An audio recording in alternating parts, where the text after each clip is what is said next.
My mind is set, my grind is set, my heart on ice is cold. I'm only here to even a score. Whoa. My mind is set, my grind is set, my heart on ice is cold. We down right now, but did it before. Whoa. See from here we going up. Made the call, I shown up.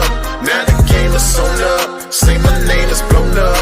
We up, we up, we up, we up, we up, we up, we up, we up. See from here we going up. Made the call, I shown up.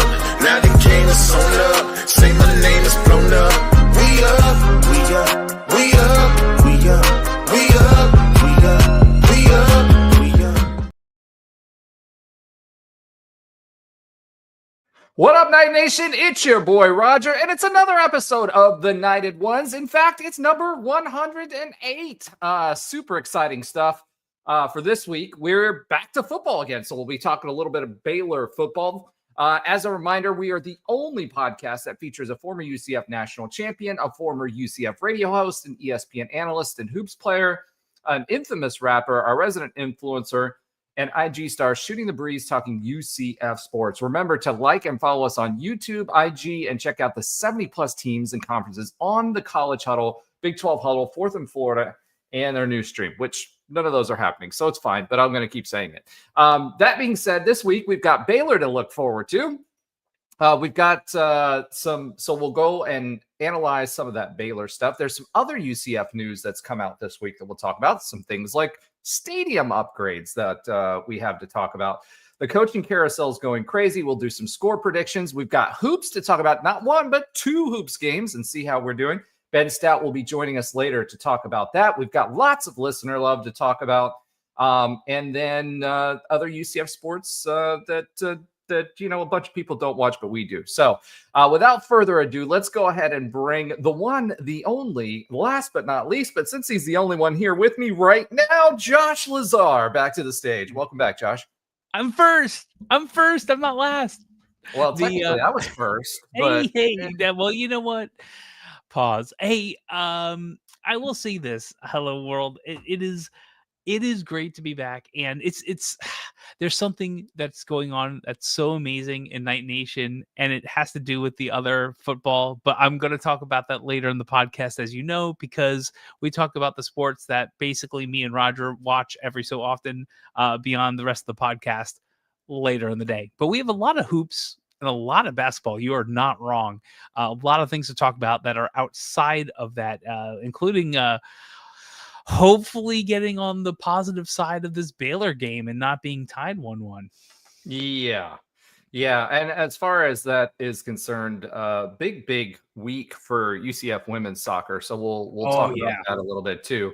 But let's go ahead and get dig into Baylor. We don't have a game 2 review, but from last week, but we do have a game 2 preview. We're going to Baylor to chat with and hang out with the Bears. Dave Aranda had his coaching show this week. Man, am I glad he's not our coach. I mean, seriously, 100%. Listen to him; he can put you to sleep. He is very intelligent. One of the things that was a takeaway for me, though, from his review was the very fact we've been talking about the offense and what Scott Frost has been doing as far as the offense is concerned, and being a scheme team versus, a system team. And we're definitely a scheme team. So it was interesting to hear him talk about that and how, we were talking about receivers not knowing where there should be, etc. Part of what we asked of them, of the team, of the bye week was also talking about, making sure that they're dialing the fundamentals in, making sure that they're getting more installs in. So what I'm expecting is more wrinkles this game than what we had seen in previous games. I'm also expecting us to be a little bit more creative because we're scheming a lot of one-on-one matchups.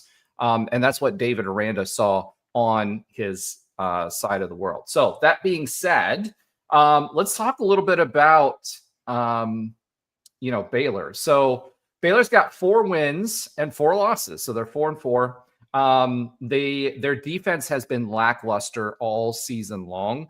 Offensively, they can score points. So the thing that also seems to happen with them this year is that they're a second half team, like third and fourth quarter. They seem to put on a lot of points. They lost against Auburn 38-24. They lost in double overtime, or won against in double overtime against number 17 SMU. Stanford, who cares? Arizona State, they lost 27-24. Arizona State is a good team this year as well. Won against Oklahoma State. That's a throwaway, quite frankly, because Oklahoma State is just terrible this year. They did beat K-State, though, 3 weeks ago, 35-34. Lost against TCU in a tight one where they came back 42-36, and then lost to Cincinnati last week, 41-20. We're coming off a bye this week. We had a lot of momentum going into the bye this week. We did learn, unfortunately, that Scott Frost did tell us that Stacey Gage is out. And the reason he's out is he's had to have surgery. So we were talking about him last week. He will not be available for this game. Baylor is one of those teams that's kind of like middle of the pack right now. They've got terrible defense, but they can score some points. As far as statistically is concerned, they're led by their quarterback, Robertson, who's Sawyer Robertson, who's actually a pretty good quarterback for the season. He's got over 2,500 yards. His completion percentage is 61%. He's averaging about 7.7 per pass attempt, 23 TDs, and 7 interceptions. So the TD to interception ratio, is pretty solid. So the team may be, as Lily T says, mid, but even though they are technically mid, the quarterback is actually really, really good. And he does it, and he has even better numbers when you're talking about in conference. So in conference, his rating, his quarterback rating is 141.9. He's completing 61% of his passes. So he's a fairly good quarterback, and someone, if you've got a good quarterback, you're going to win some games. Lily T says, I'm so sick of losing. I hate losing as a former UCF athlete. I agree. But here's the thing, right? We're already 4 wins in so far this season. The ceiling that we had talked about was 4, and Baylor, I think, is a more winnable game than what we expected at the beginning of the season. Most people were talking about Baylor as a team that could contend for a conference championship this year, but they're not. They're pretty terrible. So for me, I think this is kind of a litmus test. Test. This is a litmus test game for our team, because they came out of this bye week off of a win. They've got some excitement and some buzz. Really the ceiling has raised, I think, for all of us. We expect this to be hopefully a bowl season, and we put a lot of points on the board, right? So that's, I feel like last game we saw the offense come together and show us what they could be, and not just, throw the ball around the yard and put a lot of yards out there, but also score the points. And against Baylor's defense is pretty terrible. So I think the problem Baylor's going to have is our defense is the number 2 in the conference right now.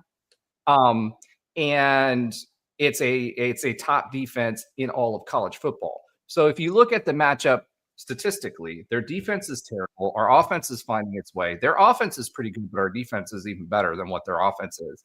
To me, this lines up really, really well for another UCF win. And if we do win this week, that means all we need is OSU, really, and we're pretty much guaranteed to go bowling this year.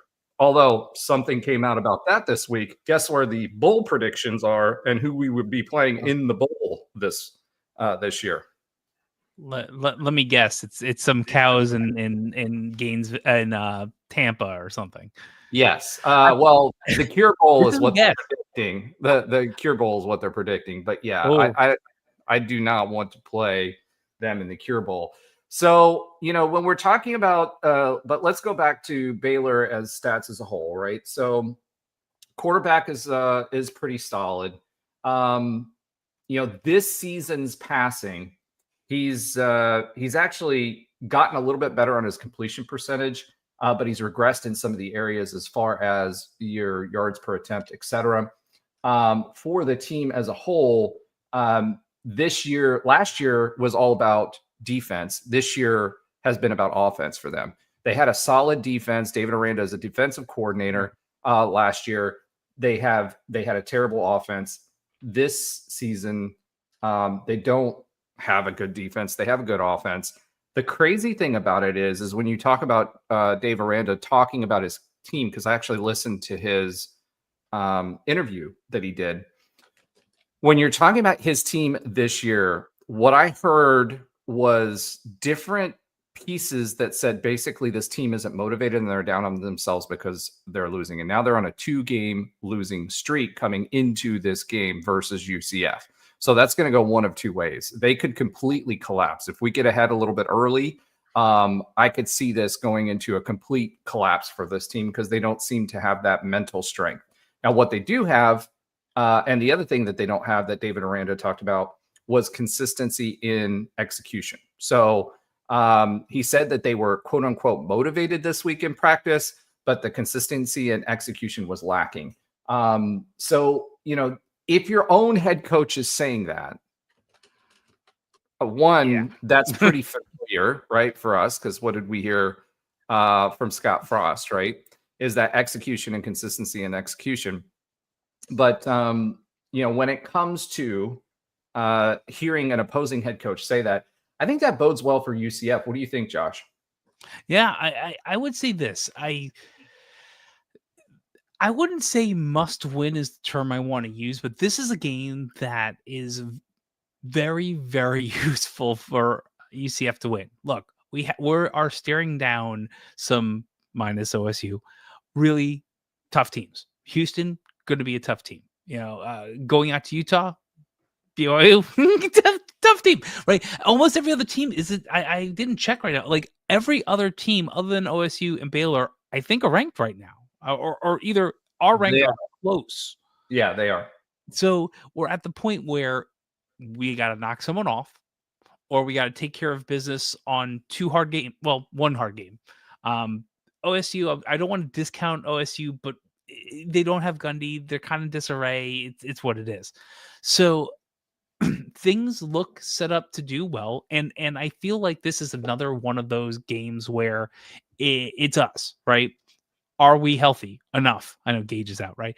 Are we healthy enough? Can our QBs do well enough? Can our offensive line either hold up enough, or can we get the ball out quick enough in space to do some damage? Like we'll see, right? It depends on teams out, because frankly, there's been a couple of games where we should have had a better shot, and we didn't. So, well, when we talk about the team, they're averaging 34.3 points per game this year. So they can score some points, but our defense, I think, is good enough that will hold them back. So I think we're going to be good there. They're about a 38% team as far as third down efficiency is concerned. Anything over 30 or anything close to 40% means that you're going to do pretty well. And they do like to go forward on fourth down like we do. I don't know. I don't think I've ever seen a football season like this one where people like to go for it on fourth as much as I have this season at 54%. So realistically speaking, that 38% is a much higher percentage if you consider fourth downs as well, right? So ultimately, we're going to have to get them. We're going to have to make sure that early on first down or second down, we're not making it third and manageable, right? We're going to have to get them back behind the chains. Their rushing attack isn't great. They've got 200. They're averaging about 4.2 yards per carry. But their defense is giving up in between 6 and 7 yards per carry. So from a rushing perspective, they're not a great running team. They're a decent running team, but what our front line, our defensive line, and especially the interior linemen are going to be able, I feel like, to be able to close down the run game for them. And they're terrible. So if we're going to have Miles Montgomery have any kind of showing, right? If he's going to have a breakthrough game, this is the game that he needs to have it. They're averaging about 318 yards per game passing, 140 yards per game rushing. So definitely a more heavily weighted passing team than they are a rushing team. And 400 and about 50 yards per game total offense, which is what we are averaging as well right now. So they're averaging 458.6, so they can move the ball. But I think our defense is better than theirs are. As far as time of possession is concerned, they usually keep it around even. So the time of possession is going to be the same. Penalties, they're pretty heavily penalized team as well. As far as the players are concerned and individuals, their leading rusher is Washington. He's got 603 yards on the season. They do have Turner as well, who he actually averages 5.4, whereas Washington averages 5. But again, overall, the team is averaging less than 4 yards per game. They do give up a lot of sacks, and that affects that as well, and a lot of TFLs. So, being able, having our guys get downhill and being able to contain these guys should be a positive. Cameron is their leading receiver at 576 yards. Their leading tackler is their linebacker Thomas with 71 tackles, and they do have a safety, Jay Redding, who has 2 interceptions. So one of the things we're going to have to do is, again, taking care of the ball and making sure from a from the quarterback's perspective that we should be able to handle that. Dave Aranda is a good defensive coordinator. He's going to try to get in our quarterbacks' heads. They're going to be clogging up passing lanes.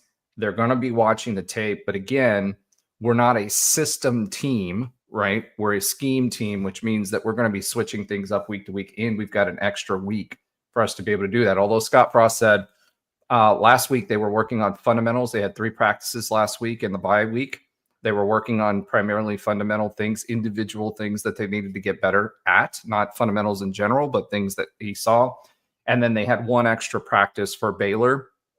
And then they're going to have their regular game week, practice game week for this week. So we weren't focused on Baylor at all. We were primarily focused on fundamentals and fixing the fundamentals and some of the things that we saw to help with that execution side of things. So if,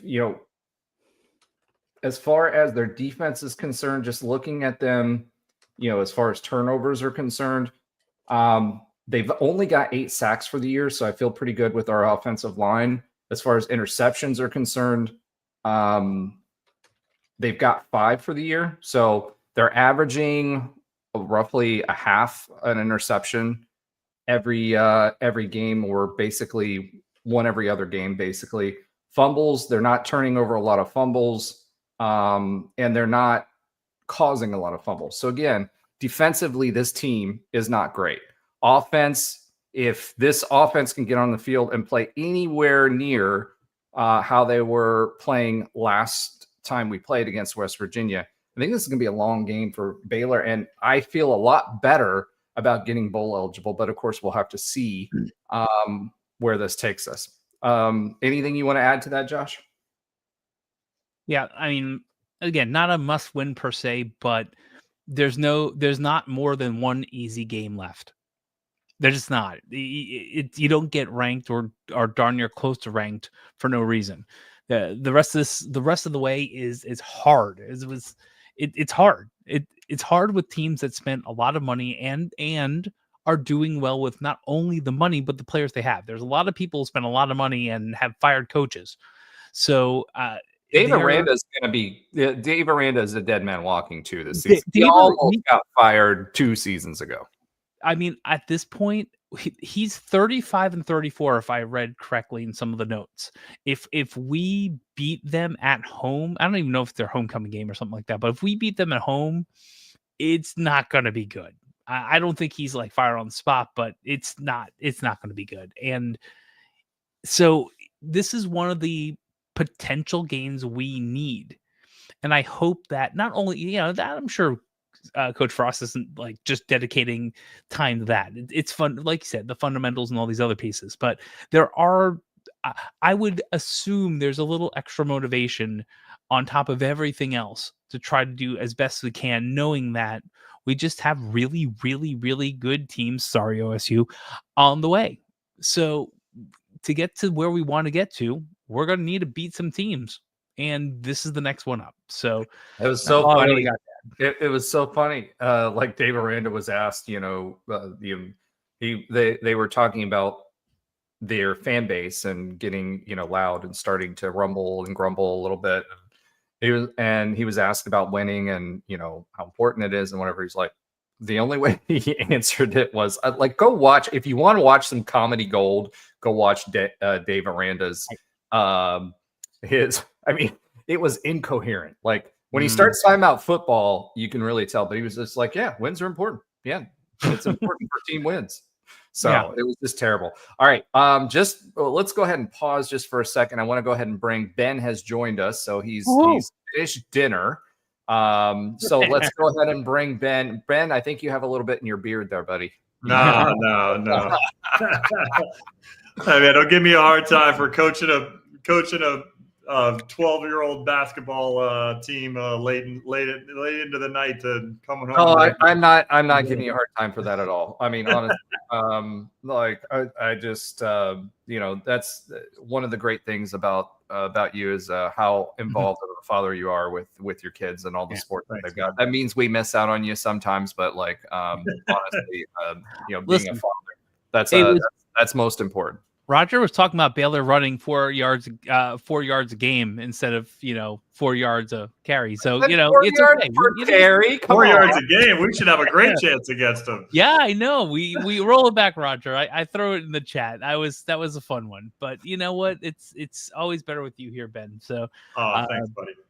Good to be with you guys. Yeah, glad you're back, man. And we're gonna need you for the hoops discussion a little bit later too. But yeah, no doubt.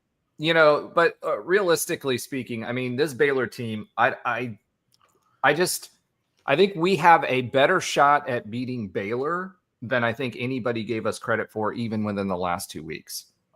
They're going to put points on the board against people, or they have the potential to do it. But their offense, I don't think, is not as good as our defense. And I think our defense will shut them down. They're going to be a pass-happy team. We're going to try to get after the quarterback. Their quarterback is, definitely a serviceable and a decent quarterback. The problem that they're going to have is that their offensive line is not great. And so we have a lot of TFLs, or they have a lot of TFLs, and they have sacks. And so if we can get, if we're going to rush them early and often, and if we can get any kind of penetration early, then what's going to end up happening? Is that they're going to get behind the chains. And if they get behind the chains, we're going to get them off the field pretty quickly. That's kind of how I see this happening, this going. And because they have a late start, they're a second half team. If we get off to a quick start, we're going to force them into passing situations. And if we force them into passing situations, that's going to be a long day because our defensive line can get after it. Because if they become one-dimensional, just like West Virginia did, they did it with the running game. If they get one-dimensional with the passing game, which, by the way, West Virginia last week went off and won their game. I don't know if you saw that, but Fox went off. And they beat, who did they beat? They beat well, no, they didn't. Actually, they lost that game. They must have lost. They're still on 5. 23. No, I don't know what I was thinking there. Yeah, 23-17 they lost. But they were leading TCU. Blown out. What's that? They weren't blown out. No, that's for sure. And TCU. Good for you guys. Good job. Wow. Are we really giving them the golf clap? Oh, come on. We gotta be nicer to them. They're down bad. But listen, if we make Baylor one-dimensional again this year, this game like we did to West Virginia, it's gonna be a long game for Baylor. I really think that this one might get out of hand. We have the propensity because we have a good defense. If our offense clicks at even half of what we were doing last game, I think this Baylor game may get out of hand, and I think we win the game. Obviously, we'll talk about that in the score predictions. But if they get behind and they get a slow start, our defense is going to make them pay for it. And if our offense can score, I'd say if we can put up 21 points, or even, I wouldn't even say 21 points. I'd say 17 points going into the half, especially after what happened against West Virginia, where we came out firing in the third quarter. I think it's going to be a really, really long game for Baylor because their offensive line isn't great. Their defense is not great. And they're kind of demoralized on a 2-game losing streak. And when your own head coach is coming out and saying, hey, these guys like get down on themselves and then they don't get motivated, it sounds an awful lot like the Gush years when we lost a lot of football games that way, right? So if they come out from behind early, it's going to be a long game for Baylor football and Baylor fans because we are playing in Waco. Now, again, we don't play as well on the road, right? And it is a Big 12 environment, but, and you know how I hate to use that word, but I think our team is finding confidence. I think Baylor's team is losing confidence in their losing streak and don't have the ability to overcome that. So, Ben, was there anything you wanted to add on this Baylor game? I know you missed most of it, and that's kind of where we started. Yeah, no worries.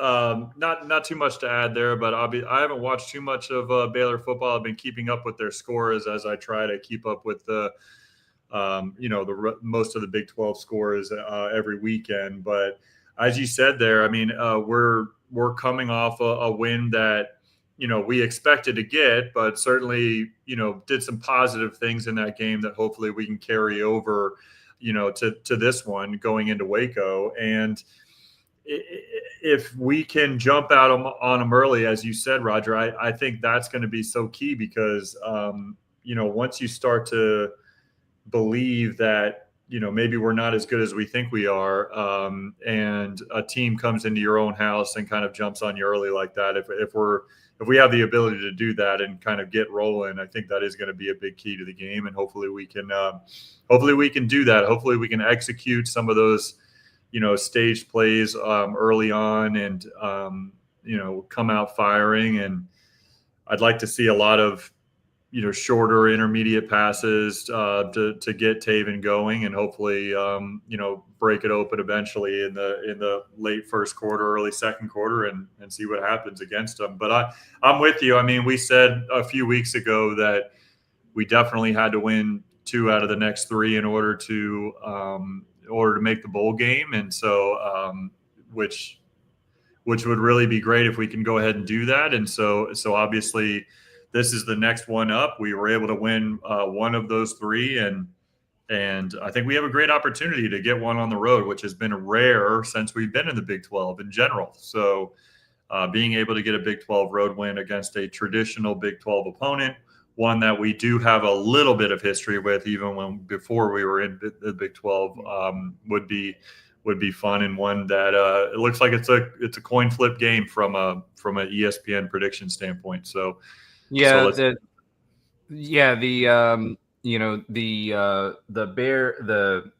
Baylor has a 3.5 point. They're favored by 3.5 points in the spread. And realistically speaking, to your point, Ben, about it being a coin flip, that means Vegas believes it's a coin flip too, because the home team has always spotted 3 points, right? So really you're talking about 0.5 points. Now that'll move some as we get closer. It actually moved. It moved not too long ago. It's a 4.5 point spread for Baylor now, but still, I mean, it's pretty close. So some of those Baylor guys are throwing some money on Baylor, is what it sounds like. Yeah, sounds like it. And I'll tell you, it's interesting if you look at the standings of the Big 12, and I know we'll get to that. Like, there's such a glut in this middle, and Baylor is a part of it. If we do well, we're going to be in the glut in the middle. And I'm going to assume we're going to lose a couple of more games. We're just playing too many really good teams. I hope it doesn't happen, but it's the reality of the situation. Well, I mean, okay, so let's talk about that too, right? So Texas Tech, for example, right? They lost their quarterback for the year through an ACL. They didn't, and they lost that game. So it'll be interesting to see how Texas Tech does without their star quarterback, right? So all of a sudden that game may be a possibility too. I feel like what I'm seeing out of our team is it's growing in confidence and growing in consistency, again, because we're not playing like musical chairs quarterbacks, right? And then 2, I feel like they're gaining in confidence, especially offensively. Defensively, we've been confident all season long, and we have reason to be confident, right? Offensively, though, and our metrics would be even better. Think about there's at least 3 instances that I can think of where the offense turned over the ball within 20 yards of the end zone where opposing teams scored. So our defense is really, really, really solid. Top 25 defense in the country right now. Right. Offensively, they're starting to catch fire. So I think we're on the up as long as Taven stays vertical and doesn't get hurt. I don't know if you hear that. I'm knocking on my desk. Right. But, I feel like this team's finally starting to gel together, especially with the long, seeing the field better. He's understanding the offense a little bit better. He's making checks. They're getting a little bit of consistency with the wide receivers. They've kind of shaken out that room to see, okay, who can be there, who can't. Wade is back. Wade was really, really important to us early as a pass-catching wide receiver. We lost him for 2 or 3 games. We got him back into the mix. We're spreading the ball around. You've got 11 receivers, I think, or 12 receivers that got the ball last game against West Virginia. It's been consistent between 9 and 11 different receivers have been catching balls from the quarterbacks. So we can spread it around. A lot of that has to do with the fact that, again, we're a scheme offense. We're not a, we're an offense that's schemed every week for the specific opponent that we have to take care of vulnerabilities. And that's part of the reason why you're seeing the ball being spread around like that. So I think with Taven getting some confidence, us getting some consistency in play, figuring out the wide receiver room because DJ Black dropped so many passes, and then the wide receivers getting some time with with a consistent quarterback, which allows the quarterback to figure out where he needs to throw the ball and lead the ball because he's throwing the ball to where the receiver should be, not the other way around. B, it allows the receivers to understand the system and where they should be a little bit more. And C, they understand how to catch because you do adjust to the quarterback as well. So I think those are all in our favor right now. We're on the up. Yeah, as long as as we said, knock on wood, as long as he can stay healthy. I think it's more of, I think it's just as much as how we believe of the quarterback options that Taven's the best one, and have confidence in him as a group, but also just having consistency at that position in general, is so needed for our team. I think that's, I mean, you could easily point to, along with the offensive line struggles and everything that they've gone through this year, like you can point to that just in the inconsistency under center of being a tough thing for us to deal with on offense this year. And we can just get that for a few games in a row here. We could, start to build on that momentum that you're talking about. Yeah. And, Houston, we'll talk about it when we talk about the Big 12 results, right? Houston is another team, but they're winning games, but I think they're beatable. I think Utah. Yeah, are they good? Like, we don't know if they're good yet. We're just a little bit confusing. Yeah, like Utah or BYU, both of those teams, I feel pretty confident that this team would not win against either team, right? They're dominating, especially defensively. That BYU right? game ain't going to happen at the end of the year. We got to have 6 wins before that game. Yeah, so I think we do. I think we win this game, and then we have OSU. But even if we don't, for whatever reason, and I don't think we're going to pull a 2023 Gus Malzahn where we're ahead 37-7 or something, and then they come back, and win the game.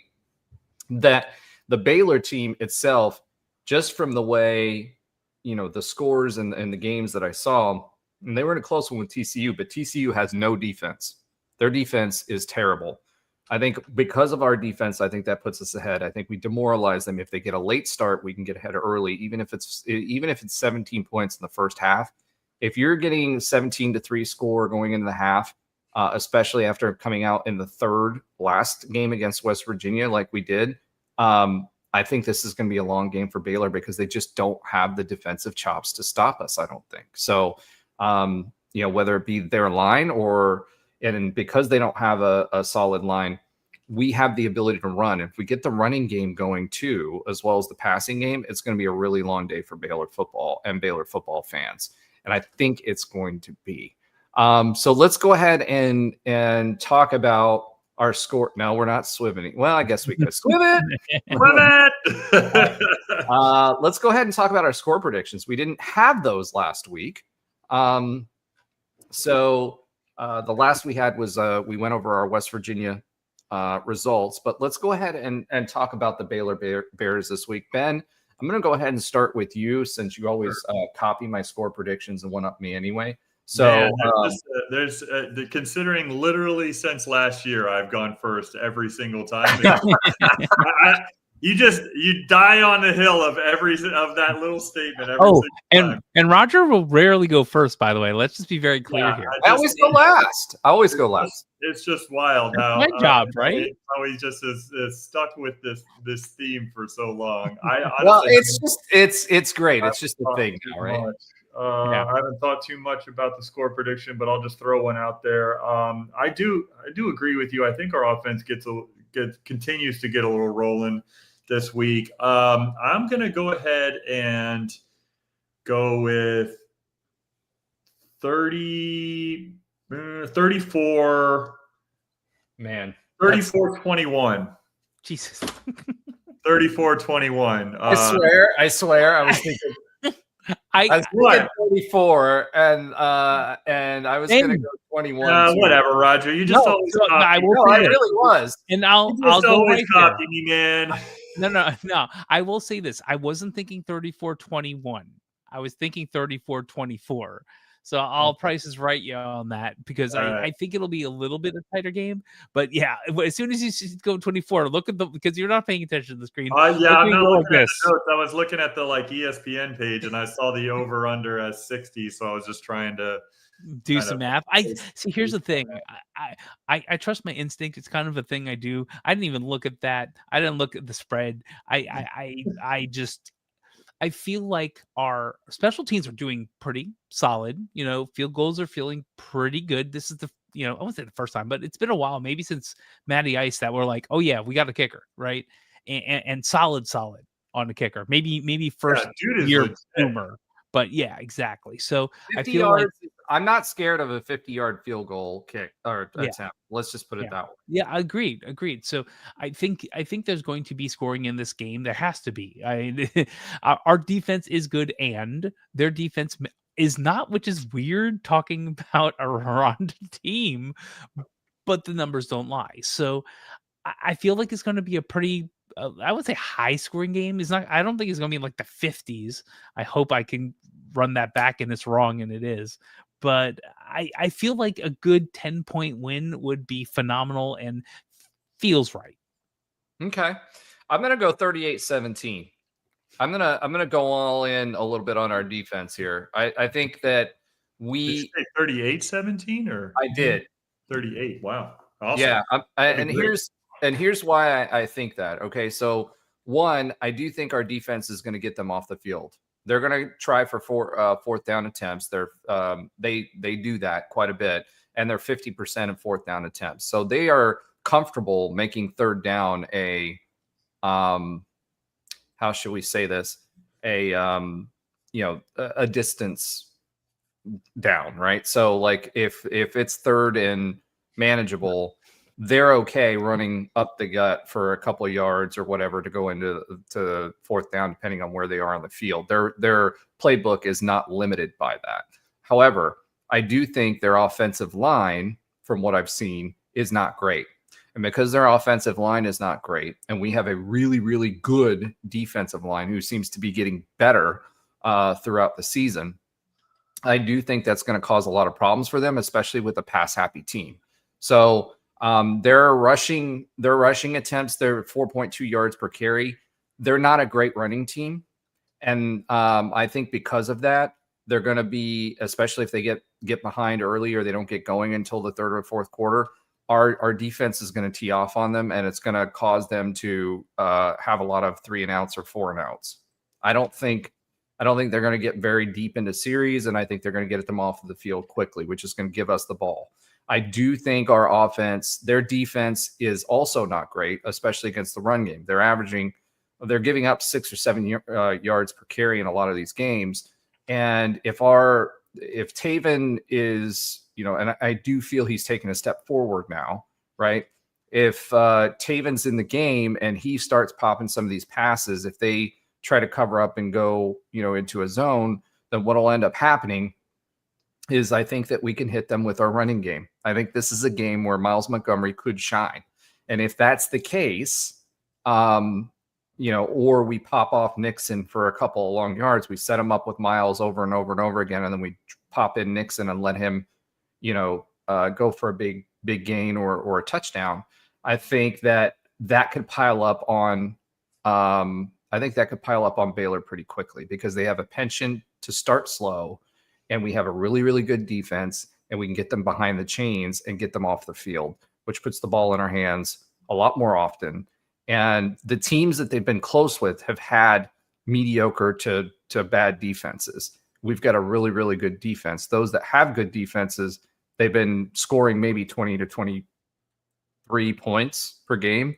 I think our defense is good enough to hold them to 17 points. And I think our offense will have enough chances and have grown enough, especially if we can run the ball, to make this a 38-17 game. Now, I know that was a super detailed answer, and I'm sorry if that sounded boring, but I wanted you to understand the mindset of where that was coming from. I was thinking 34 just to be a little more conservative because I have been less conservative this season on my predictions. And I was legitimately thinking 34, but I'm comfortable saying 38-17 because I think our defense is better than what we're giving them credit for. I think our offense is finally figuring it out. Man, I was scrolling through these. I know we haven't added them up yet, but I'm feeling pretty good about my predictions this year. I think I might be close to the leader in point differential, so I'll take it. Yeah, I've got to add them all up. What I can say is I'm not last, so that's a good thing. And which means that I'm not buying the steak for this one. So I'm good with that. As long as I'm not last and someone else is buying steak, I'm happy. Yeah, I was like that. The West Virginia score, I was a little more bullish on that one. I was able to kind of increase the lead, maybe if I have a lead. I didn't add them up either, but it looked pretty good. I'm definitely not last either, but I might be first. I don't know. We'll see. I mean, I started off the season strong. I led the clubhouse out of that one at 56-10 with 15-point differential, and people were off 47, 30, 40, 30. Yeah.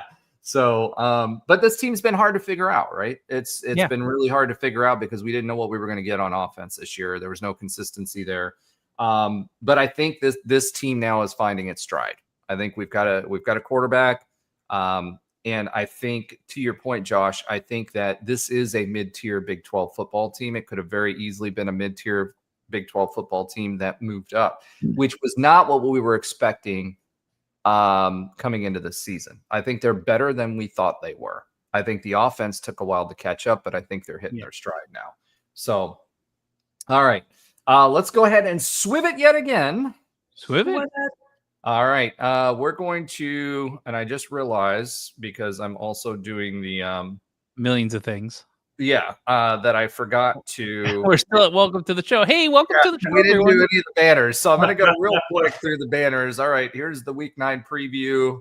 He was just welcoming. He was just holding on to that graphic until I got on the show. Exactly. I don't know what Chikara in the chat was talking about, but maybe it was that. Maybe it was like WTF, and it's like, well, what where are all the banners? Maybe that's what that was for. Well, there you go. Pick your poison score prediction, and now we're on to other UCF news, and there's a lot to talk about this week. Number one, stadium upgrades. The chain link fence, maybe no more. So it'll be really, really interesting to see. People have complained about that for years. Yes. Hey, we did our stadium on a budget. We talked to actually Josh and I talked to why can't I think of his name right now? David Hansen. Yeah. We talked to David Hansen, who's been at UCF since the beginning of the stadium. And we did do it on the cheap. Yeah, I will say this. The water fountain debacle that we get made fun of and that we make fun of, I'm not going to give the details on it because we promised David we wouldn't, but I can tell you that Keith Tribble is the reason we had the water fountain debacle amongst all the other debacles. I was about to say, yeah, we could blame a lot of debacles on Keith. No, but it was that. Let's just put it this way: Keith Tribble made some conscious decisions, and granted, other football stadiums, David gave us some perspective too, make some similar decisions, but that's why. All right, but what we are getting is obviously the new Roth Tower. I was looking at that. I took pictures of that. I went to the Hoops game this weekend against LSU. I took some more pictures of that. If you're over on campus, you now get to see how much square footage we're actually adding, because the depth of the tower is so much deeper than what I expected it to be. And when you're now starting to see the beams, not just going this way, but the depth going back out this way, they've got columns, concrete columns in there as well to support that. It's pretty impressive. Another thing that we've heard is a new video board and sound system. So one of the things that we've complained about for years in the stadium is the fact that when we put our new video board in, we put a new sound system in the north end zone.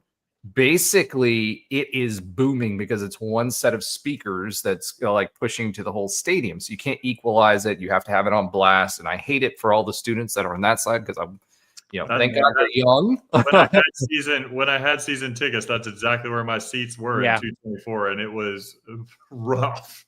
Loud. Yeah, I've been on that side. It is rough is a good way of putting it. Yeah. So what they're going to be doing is they're going to be, and we don't have all of the details yet on the specifics, but this is what's been released and what's coming out. But they are going to be adding more speakers throughout the stadium.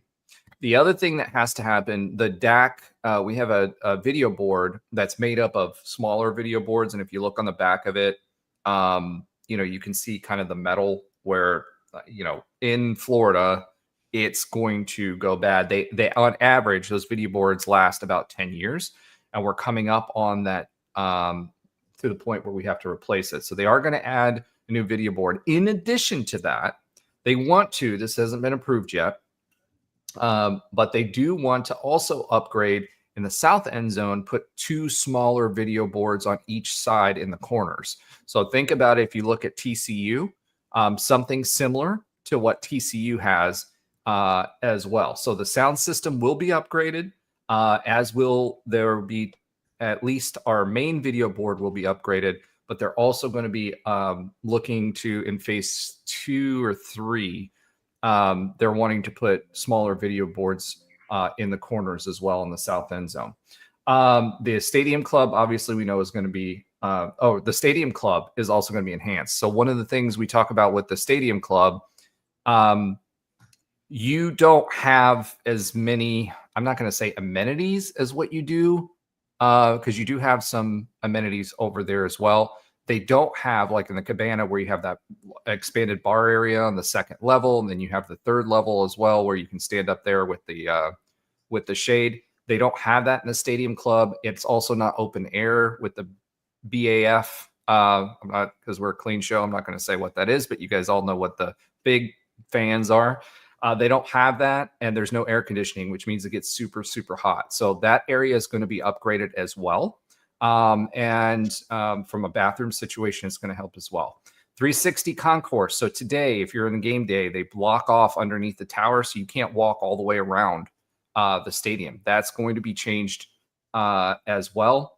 Carl Black and Gold Cabana is going to be getting some enhancements. There's some talk that they're going to get rid of.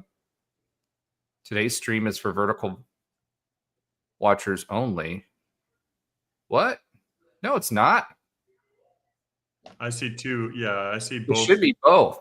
Yeah, it both. should be both. Yeah. If it is, this is a new. Here, I'm going to hide that, but that's not. Yeah, I don't. It should be both. MD Knight. You should be able to do both. It's a new feature in StreamYard that allows you to do both vertical and horizontal. So you should be able to see them both on your phone if you turn your phone. If that's not the case, let us know, because that's interesting, because this is a brand new feature this week. Carl Black and Gold Cabana is also going to be getting some enhancements. There's some talk that they may go with a different scheme. Thanks. He says he's on desktop. Well, I'm going to have to play with that afterwards. This was a new feature that they said it could do both. I apologize if you're seeing it vertically on that, and that's interesting because we're seeing it both ways on our side. Okay. Anyway, we'll get that corrected for next week. So there's new features going into the Carl Black and Gold Cabana. They're talking about changing some of the color schemes. So you may see some color changes there, but adding some additional features that will help with some of the flow, especially downstairs on getting into some of the club areas and getting some more areas where you can buy food, etc. So they're going to be opening up that area as well. New East Concourse food hall concept. So we don't know the specifics on that, whether it's going to be like a food truck type area or just a building where you can go over and there's just going to be a lot of different people, different food venues housed. But on the east side, they're going to build a structure that will allow you to have more food options out there as well. The lower level fence, so not the chain link way up high, not the chain link way up high around the stadium, but on the lower level, mid-tier level of the stadium, that's going to get an upgrade as well. So that is supposed to be going away. Enhanced stadium lighting. So we added some stadium lighting on those poles over the last couple of years, which we finally figured out how to use. For the first 2 seasons, it kind of was a little sus. It was a little sus, right? But they're going to be adding lighting as well on top of the tower.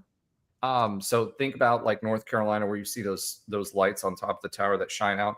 What that's going to do is it's going to increase the amount of light that hits the field to get rid of some of those shadows that you see from the players.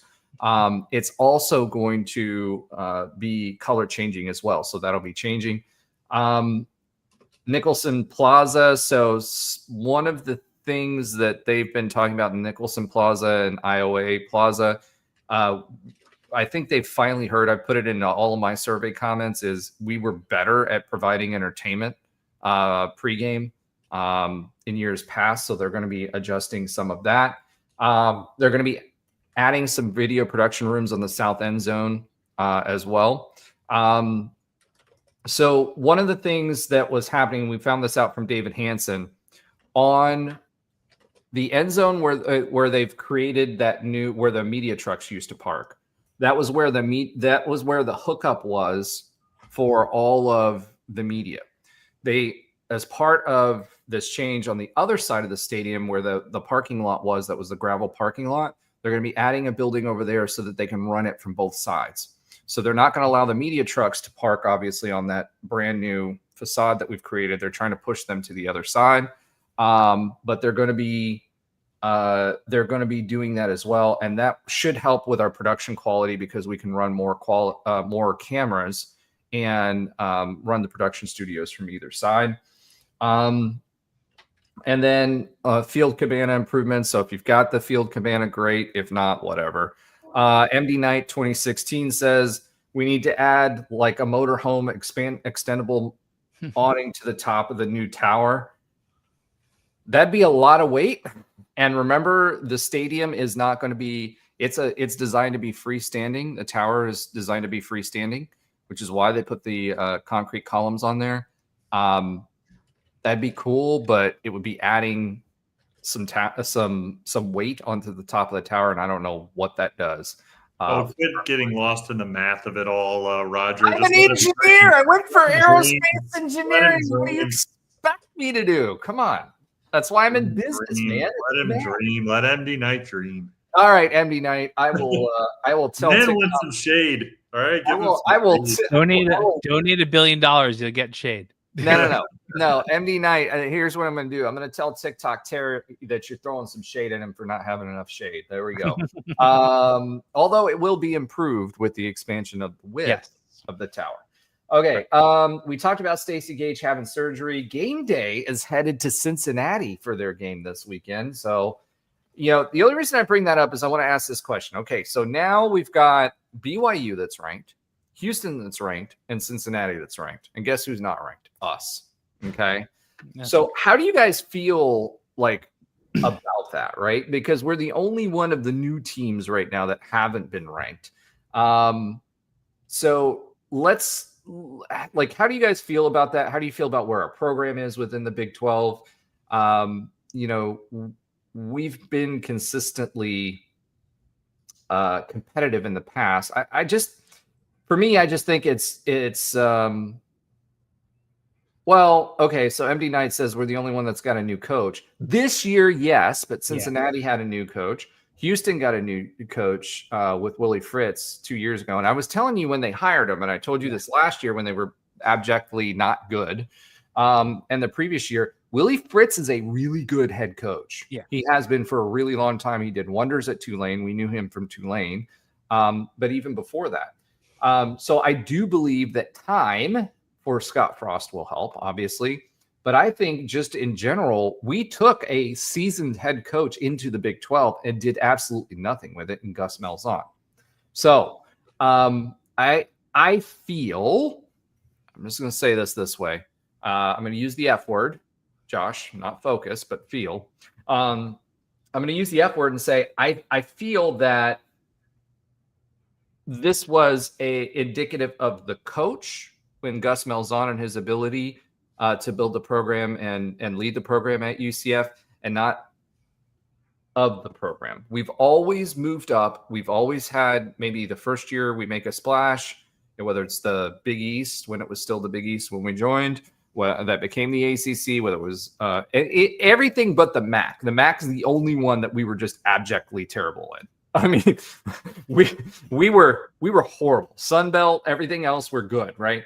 But I genuinely feel like, guys, it's just a timing thing because it was Gus Malzahn and he failed, right? I also think, I mean, I hate to kind of like continue to harp on this because Diet Miami, I like that. Others can perceive it as a little bit of an excuse, but I mean, of those 4 teams, we in UCF needed the full conference marketing dollars more than the other 3. There's no doubt about that. I mean, there's just the donor base, the amount of money that flows into the 4 programs that you just mentioned.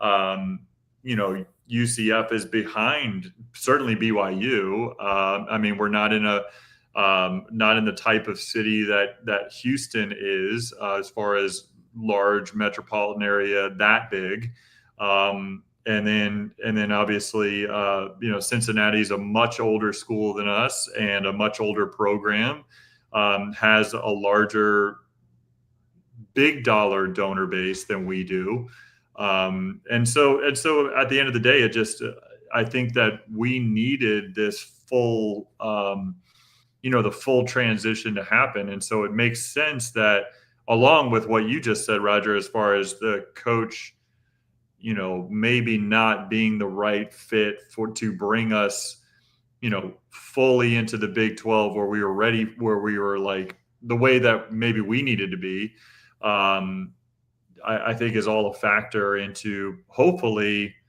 we kind of have the right steps towards the right foundation now that we're getting the full dollars and we can kind of accelerate and awake the sleeping giant a little bit quicker, now that we're fully in the conference. But this probationary period, I just think that was a little bit behind from a resource standpoint, especially when we transitioned to the Big 12 in the largest transitional era of college football and college athletics, and initially we don't have necessarily the resources comparably to those schools to keep up initially. And as we've talked about in previous weeks, potentially our administration from an athletic standpoint wasn't quite ready for the NIL era as some of the other schools were.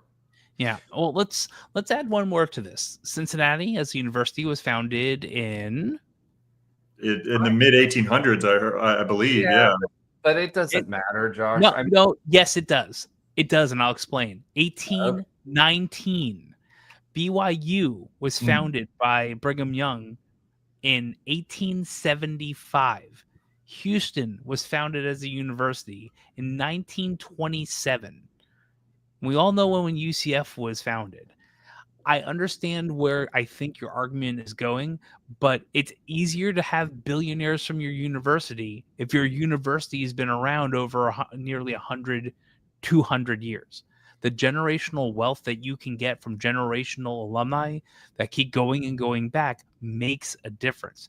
It's one piece of the overall puzzle, but that's a big deal. Like our billionaires are basically internet crypto billionaires, right? Or from other They're new universities. money. It's new money and from other universities. So do I think we'd be, and MD Knight has a great note. If Coach Scott Frost was here since 2016, is it different? And maybe yes. I believe partially it's the coach. I believe partially it is of the fact we didn't handle NIL well. Partially it's because we need money, right? And I don't want to discount the fact that having approximately a 80 to 150 year head start means absolutely nothing. I think it's all these things in little bits and pieces intertwined that are the reason why we're not an offer in the conference, even with the new coach, but we're just not where we need to be yet. Okay, so you guys both have made your points, and I'm going to say it's all BS and hooey, and here's why. We did just build upon your points. Well, no. He liked that part though, Josh. He liked the part. He liked the part where about his points. I just want to say hooey. Actually, I didn't make any points about money, nor did I make anything about the length of the age of the university. And I'll argue it here. We were in the same conference as Houston for a very long time, and we outperformed them. We were the top budget in the AC for a really long time while we were in the same together, and Conference USA, which is part of the reason, we had success. Those billionaires, Tillman Fertitta was there during the AAC years too. He just put his money into basketball, right?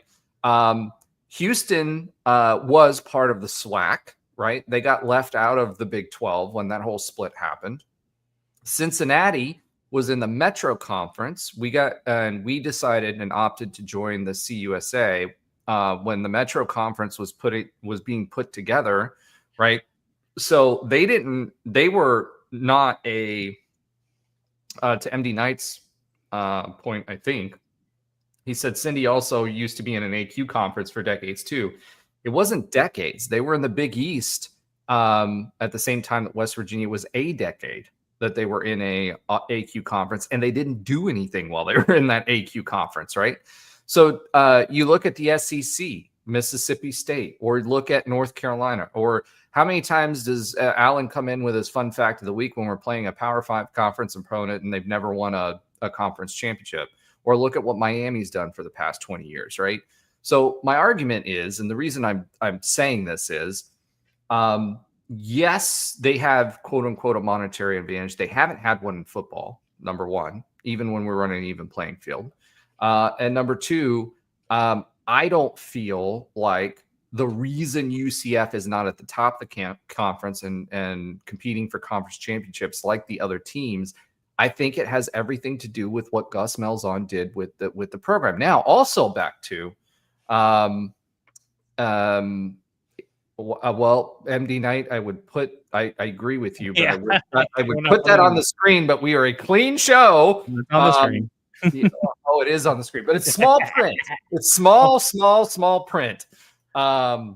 So when it comes to your question about Scott Frost having never left, that means that you're assuming that he would have maintained the dominance that he had, and I don't know if that's the case. You can't answer that, but I do think that we would be better off and would have been better off if Scott Frost had stayed than with Gus Malzahn. But Heupel did well too. So, Scott Frost talked about this in his press conference today, where he was talking about how you have to adjust what you're doing. Before in the past, you could have a system and you could continue to run your system in college football or specific plays, and they wouldn't show up week to week. Now he says, like, you put a concept or a play in, next week you'll be playing an opponent that's running the exact same play. That's how organized it is now, right? Especially in a power conference. But I would say, the Vandies of the world, the perennial, bad teams, insert team here that's been around for the same amount of time.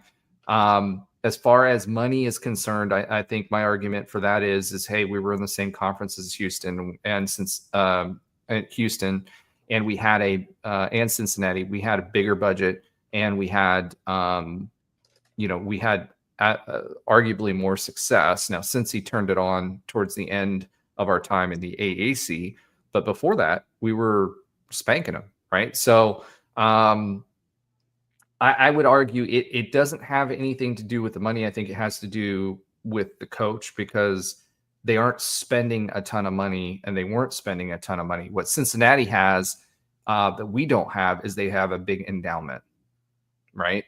And a lot of that actually comes from, believe it or not, penicillin, because their doctor, one of their doctors was the one who founded penicillin. So that's where a lot of their endowment money comes from. That being said, I would argue that it's just we had a bad coaching hire that didn't work out, and it just happened to happen when we were going into the transition to the Big 12. I think culturally, foundationally, UCF football is used to, going into new conferences. We've done it 8 times, all the way from D3 all the way up to where we are now. And I think we just caught it at a bad time. So my argument is I wouldn't read too much into it. Has nothing to do with it. Willie Fritz was good. It took him 2 or 3 years to get there. I didn't expect Scott Satterfield, when he came over from Louisville, to do much of anything. I thought he was going to be a terrible coach. He's turned out to be a decent coach at Cincinnati, and they've got Sorsby. Had they not had Sorsby, who, by the way, played with said Taven Jackson at Indiana. They were both at Indiana at the same time. Without Sorsby, does Cincinnati do what they're doing this year? No, they aren't that great of a team. They've got a few key pieces that are making a success. What happens when Sorsby's gone? I'm not sure that Scott Satterfield is a good enough coach to maintain that. But I think Gus Malzahn was abjectly terrible for UCF, and that's the byproduct of what we're seeing right now. Yeah, I'm optimistic about the Big 12 in general. Because one of the themes that we've talked about since before the season started, and it certainly has played out throughout the season, is just the amount of parity that we have in this conference. But yet, even with that parity, we have 5 ranked teams. I mean, I think that's if you're looking at it optimistically, like we'll take 5 ranked teams in the top 25 for our conference when every single conference game, for the most part, we're just beating up on each other. Like there's just a lot of evenly matched teams. And so I think that we're starting to gain a little bit of respect. I mean, obviously I know that the Big 10 and the SEC have way more teams than that in the top 25 and especially the top 15. But that being said, I think that does show something about the respect that this conference is gaining a little nationally, despite not having a few teams that are clearly top tier. Obviously, BYU and Texas Tech have been that all year, but by the same token, there's no dominant teams above that. So it will be interesting to me if BYU can keep winning. That they're one of the few undefeated teams, and then they're certainly outside of they are the lowest ranked undefeated team in the top 25, which I find interesting in general. Well, I mean, there was an argument this week that the SEC teams is trying to say because of strength of schedule that 8 and 4 teams are better than 1 or 2 loss teams from other conferences. I'm like, you're high as a kite. Yeah, that's just That's insanity. I mean, that's like the losing record in conference. Even more like what was it, 6 wins that in conference in basketball in the SEC last year, and they got in teams got in the tournament. Yeah. It's just absolutely absurd. The amount of obsession and the backing that you get from the media with that kind of stuff is just wrong. But by the same token, I mean, I think it was. There's a Big 12 Facebook group that all of us are a part of. I forget the name of it, but by the same token, somebody was like complaining about the difference between Georgia Tech at number 8 and BYU at number 10, and oh, look at our records and who we beat versus Georgia Tech. And I just had to comment on it. I was like, it's the playoff era, man. Like if you win. If you're in the Big 12 or the ACC for that matter, and you win all your games or at least only lose one, like you're going to get into the playoff. Like that's enough. Like 12 teams is enough if you only have one loss on your record or no losses on your record from a Power 4 perspective. Like you don't have to argue with it that much anymore. It's a win if you're in scenario. It's win and you're in scenario. So. Like you said, Roger, I mean, this is where we're at right now. I mean, we're rebuilding our program after some middling years with a coaching staff that just quite got it wrong the way that you can do it here. I think it's just a unique place. I mean, we all kind of know what that means if you're close to UCF athletics. Like you kind of know that we're just a little bit of a different situation. And unfortunately, while he had some, good qualities, like I think he just guessed wrong in a lot of those situations. And we took a step back because of it, but doesn't mean that we can't flip it on a dime in a short period of time, mainly because of the era that we're in. I mean, teams can be, can have a couple down years in a row and then all of a sudden be a consistent top 25 team and kind of catch lightning in the bottle a lot quicker than it's in the past. And I'm not saying that that's going to happen necessarily as early as next year. But there's no reason to think that we can't take a big step forward the rest of this season and moving into next season. And we don't even have to do it that way. We don't even have to do it the way that a Texas Tech has done it, where they're buying their whole team. I don't even think that we're in a position to do that. We're not going to spend $55 million on it.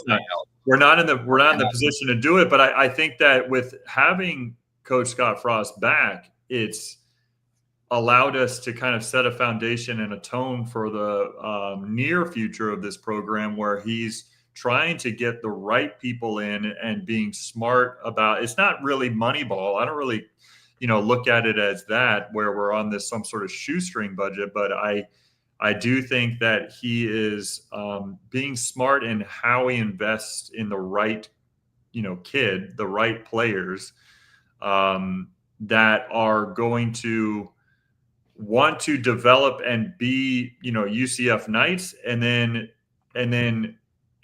really direct the dollars towards those same players in keeping them here to gain the true fruits of that labor and that development to see, what we have seen in the past. Well, Ben, let me kind of, because Scott actually talked about that in his presser today, right? So, you talked about the high schoolers, and even Taven Jackson talked about it, right? Is that in today's game, you get some guys in that have some decent playing time, and then they're going to look around and see what their best deal is, right? So you don't have the high schoolers long enough to be able to develop them, right? And so where you're making up for that is in the transfer portal. Now, Scott Frost, I don't think he had very much rhyme or reason going into this season as far as who he chose for transfer portals. I think he came in late in the recruiting cycle, so he had to pick up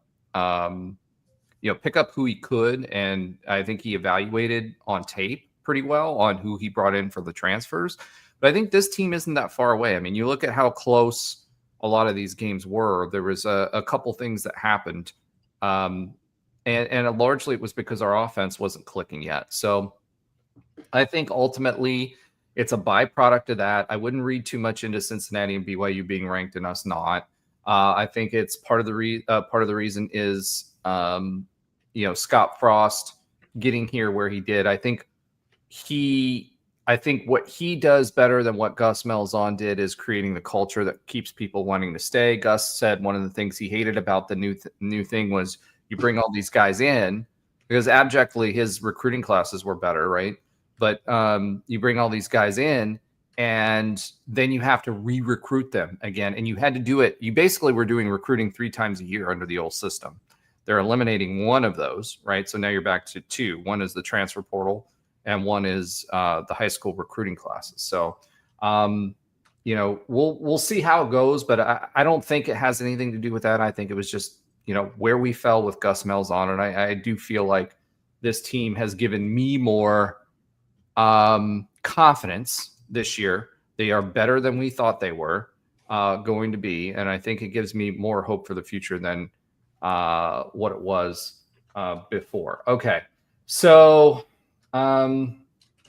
let's go ahead and talk about the Big 12 a little bit right now. So right now, UCF is tied for 1, 2, 3, 4, 5, 6, 7, 8, 9, 10, 11, 12, 13th place, right? With the Arizona Wildcats. Colorado got destroyed last week. Yeah. So we're in a grouping with Arizona, Colorado, West Virginia, and Oklahoma State. We beat West Virginia. I'm confident we're going to beat Oklahoma State. Kansas lost last week against Kansas State. They had a ton of turnovers, which they didn't have against us. MD Knight says, did Colorado end up with positive yards? I don't know. For most of the game, they were at -8 yards. There's negative 18 at the half. Yeah, they were negative 18 at the half. That I know. Yeah, and they got to the fourth quarter. They were at like -8 yards for the game, right? That is crazy. And then they got a positive yards, which got them positive yardage, but then they went back and had another TFL, and it was back negative again. So I don't know where they ended up, Josh. I don't know if you can look that up real quick. But that second grouping, you got Baylor and Kansas. They're both 2 and 3. Again, Kansas was a very winnable game. I think Baylor's a very winnable game. Then you've got Iowa State, TCU, and K-State. I think K-State was a winnable game as well. Iowa State, I don't know what their situation is now with their secondary, but their secondary was hurt for quite a bit. So again, we're not that far off, even with the situation that we had with 70 new players. A lot of those players are seniors. So I know Scott Frost did a good job trying to get players that were going to be here at least 2 years, but we're not that far off. Yeah, I got that if you want it. Yeah, go for it. Weird. So they had 140 total yards by the end of the game. But you know what? What really is, there's some weird stats here.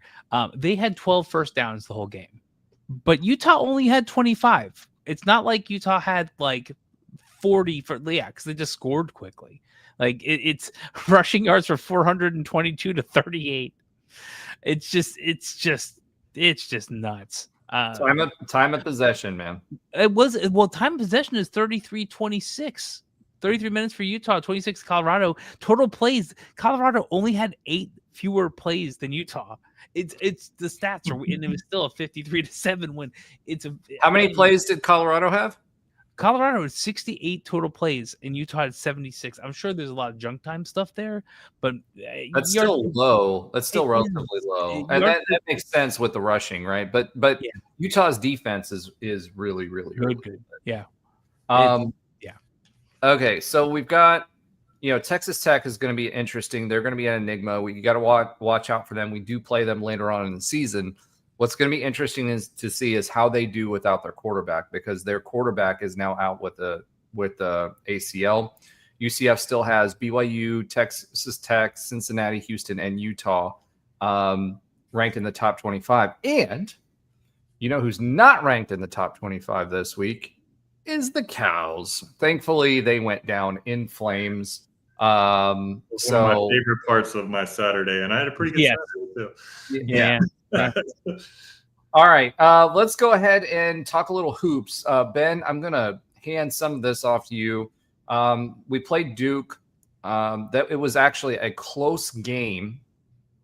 So here's MD Knight says 2026 potential returning starters, 5 offensive, 5 defensive.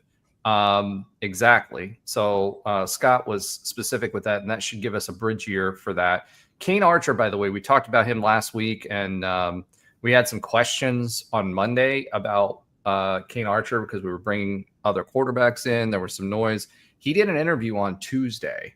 He's our star, 4-star quarterback, that our number 1 quarterback that we're bringing in here. He did a interview on that Tuesday. He absolutely is planning on being here in December. So Kane Archer is not going anywhere. So that was great news in spite of the other quarterbacks that we're looking at. So talking about hoops. So the Duke game, it was interesting because going into the half, it was pretty close. I felt like our guys could play with them. LSU, we were leading at the half by 7. I was there for that game. And the team did fairly well, but it just seemed like the last few minutes we had mistakes after mistakes after mistakes. First of all, Stillwell, good pickup for us. Bro, 3-pointers are not your game. The problem that I saw and where we are a little deficient this year in versus Duke, it was offensive rebounding. Versus LSU and Duke, what I saw, Folks started, especially against LSU. He has good handles and he can make guys miss. I can't count the number of times that he was dribbling the ball and broke people's ankles. The thing that I think hurts us as a basketball team offensively is, one, we have great transition offense. We don't have good sets that are showing up yet. And we don't have anybody that can drive the paint consistently. We were spoiled with BJ and then DJ, and we don't have anybody at the end of games that can draw the fouls, get to the line, make the free throw shots, and drive the paint consistently. And I think that's the piece that we're missing right now. Although our 3-point shooting has been better, I've seen better passing than I've had in years. I see guys cutting backdoor passes, extra passes. When we forget about that and we get into one-on-one situations, I feel like we don't have anybody yet that's tough enough to drive the paint. So go ahead, Ben. That's what I'm going to say about that. Yeah, I think the best candidate for that is going to be Riley Kugel. I mean, he had 17 points in the first half against LSU. He was on fire in that first half. And he was scoring at will, and I think he has the highest potential from a guard perspective, certainly, but really in the team overall, to be able to just kind of take over when we need to, whether it be a late game situation that you just described, or just in general, just kind of give us an offensive boost. I think Riley Kugel is going to be that guy because he since high school, he's kind of used to being one of the most dynamic scorers on the team, one of the best players on his team. I know that he's bounced around a little bit, but that's been his kind of MO. That's the way he carries himself. I mean, I watched that kid play when he was a sophomore in high school at Dr. Phillips. I mean, I watched him throughout his high school career, and he's always been, kind of carried himself that way. And I think it's no different here. He wound up in the game with the LSU game with 21 points overall. So he had a quieter second half. That being said, he had 17 in the first half in LSU, I think, right? Yeah, that's what I just said. Yeah, 17 points in the first half. I missed it, Ben. No worries. Yeah, he had 17 points. I hear you on Stillwell. I understand what you're saying. I mean, it is at the end of the day, he took 2 of them and missed them both. But I mean, it wasn't like he took 6 like Jordan Burks did and he missed all 6. Jordan Burks is capable of making the 3. He went from kind of, holy cow, look at this kid that we have during the Duke exhibition game, because he just kind of came out on all cylinders, had huge energy, was showing just how, I mean, he's a guy, when I talked about him at the beginning of the season, or, several weeks ago when I talked about this team, he's just a long, rangy guy that is super athletic, and he's going to provide you with it when he's on. And he was on at Cameron Indoor Stadium. He can really be an exciting player to watch. I think in that game he had 21, even though Riley Kugel wound up with 22 points in that game as our leading scorer. But he was 3 for 5 from the 3-point line in that game, so he's certainly capable. I think what's important to remind ourselves, and I know that I'm always like kind of this just let's wait and see type approach when it comes to the basketball team is, and maybe it's just me. I don't remember a whole lot of this kind of exhibition season that we've had this season, like in years prior, and I really like it. I mean, I hope that every year we get to kind of play a relatively top tier opponent, in a game that doesn't matter, but it still matters to our fans. Like the score doesn't count at the end of the day. And so like, I was really I was pretty excited by some of the things that we saw in the first half of each game. And I'm not saying that that's more indicative of what our team is than the second half of each game, because I'll acknowledge that the second half of each game did not look good. But by the same token, we do have to remember, while we are trying to win on the scoreboard in any game that we play, it is an exhibition, and they are going to try some things, just like in preseason NBA games, just like in preseason NFL games. They are going to try some things and some lineups that we may not see on January 15th, or on February 1st. Like, we're not going to see 11 players play across the course of the game. But you do want to see those tendencies and those early indications, most of which you just talked about there. And I think a couple of the things that on the positive notes that I saw, I watched the whole Duke game. I was able to watch most of the first half of Sunday's game against LSU at home, and then I had to go to the ballpark. But some of the positives that I saw is that we do have, kind of that strong positionless basketball like makeup to us, where we have the ability to play fast. We need to have more chemistry to be able to kind of transition quickly from some good defense to get the ball up the court and go for a quick score, because I know that Dawkins still wants to rely on his defense and be able to play fast, and we need to be able to do that consistently. I saw some flashes of that in the first couple of exhibition games there. Defensively, I think you mentioned that our offensive rebounding was a problem at Duke. I think you meant that we gave up too many offensive rebounds against Duke. I don't want to put words in your mouth. Yeah, that's what I meant. Certainly when you have a guy like Cameron Boozer, who is just every bit of the freshman All-American that he's looking to be. Just the big body presence that he is. And we got a little bit exposed there, where Duke was able to impose their size difference on us and get a lot of second chance opportunities. So we are definitely going to have to clean up our defensive rebounding. We're going to have to be able to, I know it's a bad word in college basketball, especially at UCF, even in the Taco Fall area, but we're going to have to box out. Please box out.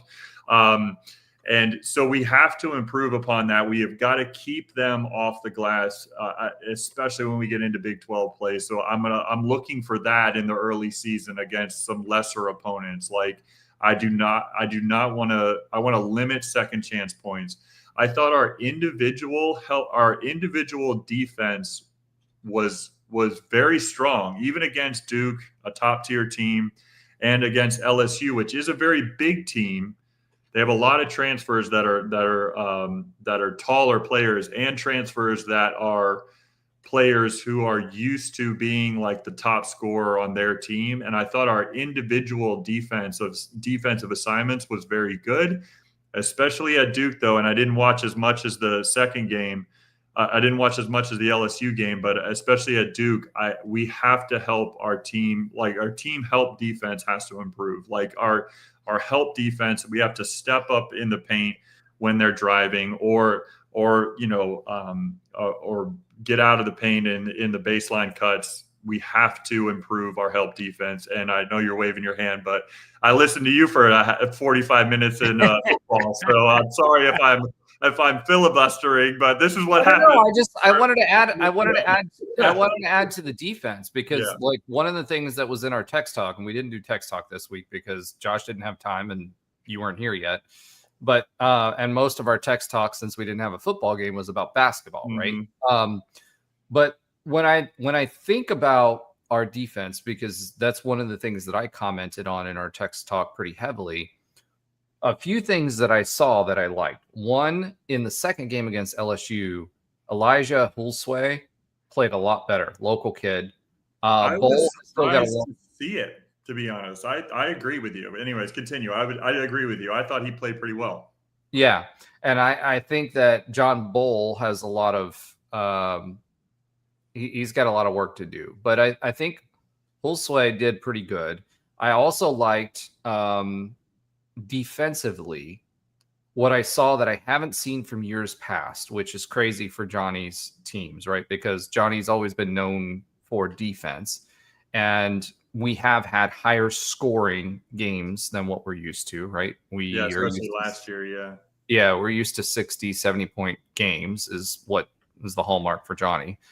But what I saw was hands. And what I mean by that is, fundamentally, when I played basketball and I played semi-pro in Germany, one of the things that they taught us always was your hands are always up and in lanes, not just in front of the person that you're guarding. But I saw a lot of people that had their head on a swivel, and when there was a pass going through the lanes or something like that, their hands were active. Even if they had their backs turned, they had their hands up, right? So I really liked that. I also liked that we saw a lot more traps. We got some turnovers off of traps. So when it came to that, we trapped some guys against the baseline. If they had the ball against the baseline or in the corner, our guys were attuned to that. They got in on the traps really, really, really quickly. The other thing that I liked is we're defending the 3-point line better.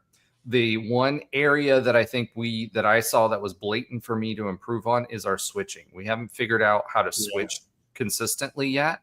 So we'll have guys that switch that shouldn't switch, or guys that don't switch that should switch. But defensively, we're physical. We have our hands up and our heads on a swivel constantly. That's going to lead to turnovers. And I think that you're seeing more points because we're making most of our offense in transition offense. Whereas in the past, what we've seen is more set offense, meaning that we're slowing it down. We're bringing it up the court. We're passing it around the perimeter, in the past few years, right? We passed it around the perimeter, and then someone would end up trying to take it into the paint, right? That's inevitably what it was. And that's definitely not what Johnny Dawkins wants to do. He wants to get out in transition, because he wants his defense to turn into offense quickly. I think defensively also, what's going to be very interesting for me to pay attention to in the early season is how do we deal with because I agree with you, John Bull, I just think he's too raw. He's just not quite ready. But if it's not him, then who? We have had the luxury of having a shot blocking big man in the middle to anchor our defense since Taco Fall. Like, it's not just like a Taco Fall and Mustafa Chiam, last year, but we have had like an anchor big man that we could funnel our defense to. We don't have that if John Bull is going to play 9 minutes a game. And he's a liability on other areas of the court. And so it'll be really interesting to me to see where our size comes from.